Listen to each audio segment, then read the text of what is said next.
もうすぐお嬢様がお目覚めになる時間ですね。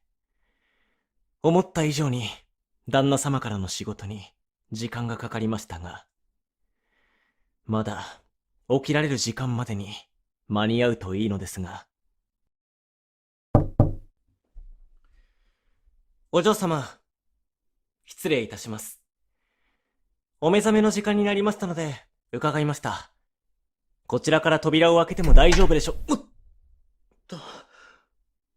お嬢様、どうなさったのですか？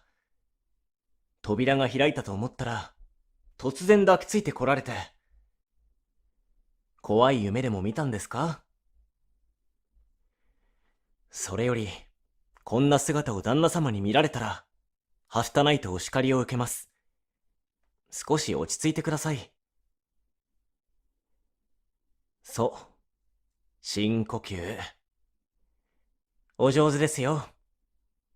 ゆっくりで大丈夫です。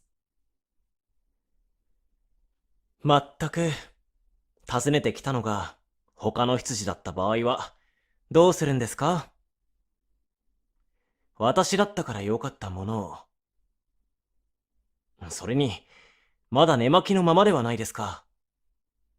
とりあえず、廊下でこんな姿を他の者に見られてはいけませんから。お嬢様のお部屋に、失礼いたしますね。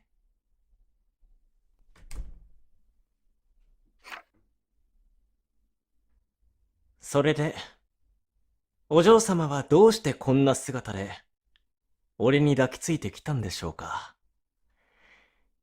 もちろん聞かなくても、理由なんてわかっていますよ。目が覚めた時に、私が隣にいなかったから、不安になったのでしょう。なんて可愛らしいんでしょうか。私への絶大なる信頼。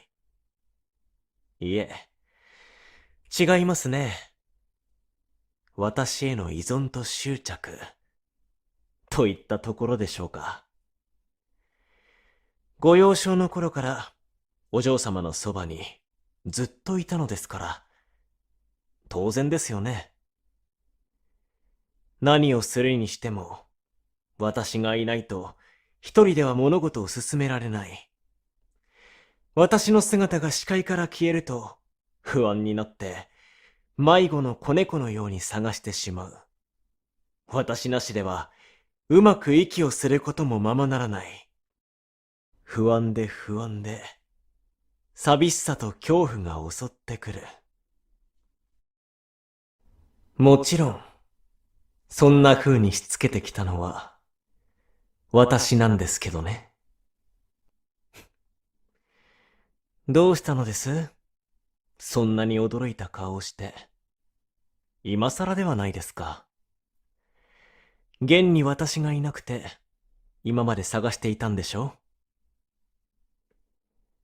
乱れた髪に、息の上がった唇、寂しさで震える肩と、潤んだ瞳。それは私を、誘っているんでしょうか。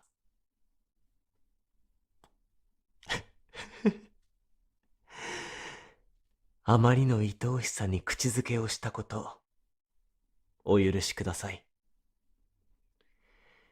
でも大変嬉しいことです。ここまで来るのに、どれだけの年月がかかったことか。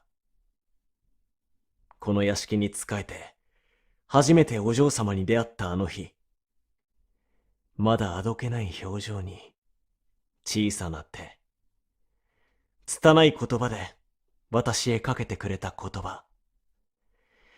私を引きつけて離さないお嬢様の魅力が罪なのだと自覚してください。しかし、あくまで私の立場は使用人。お嬢様が今後成長するにつれて、自立していくにつれて、私たちの手から離れていってしまうことが一番の危惧でした。できる限りそばにいるには、手を離されてしまわないためには、どうしたらいいか。私は考えたんです。どうしたらお嬢様が私に依存して生きていけなくなるようにするかを。まだ震えているんですね。大丈夫ですよ。私が抱きしめて震えを止めて差し上げますね。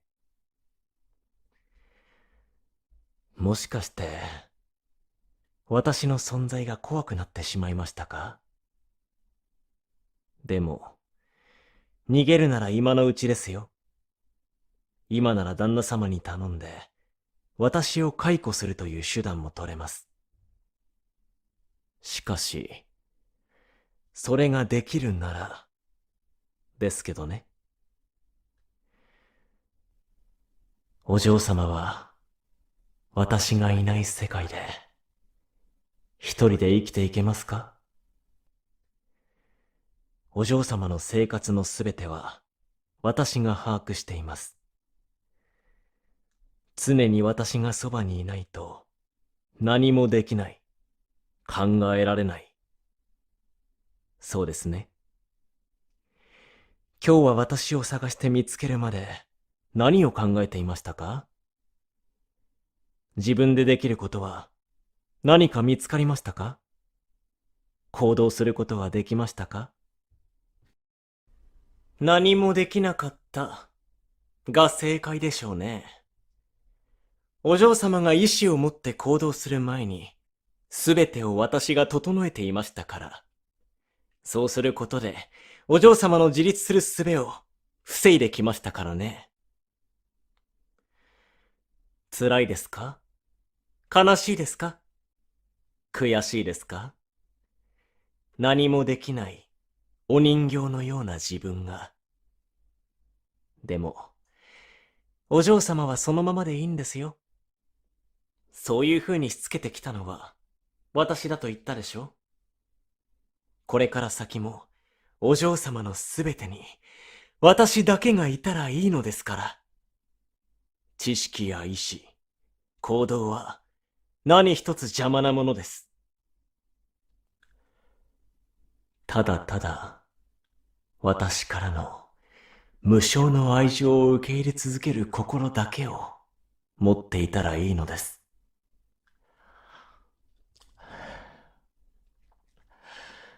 もう一度、お嬢様にお尋ねしますね。私がいないと、不安で寂しく、息苦しい世界を、一人で生きてはいけますか？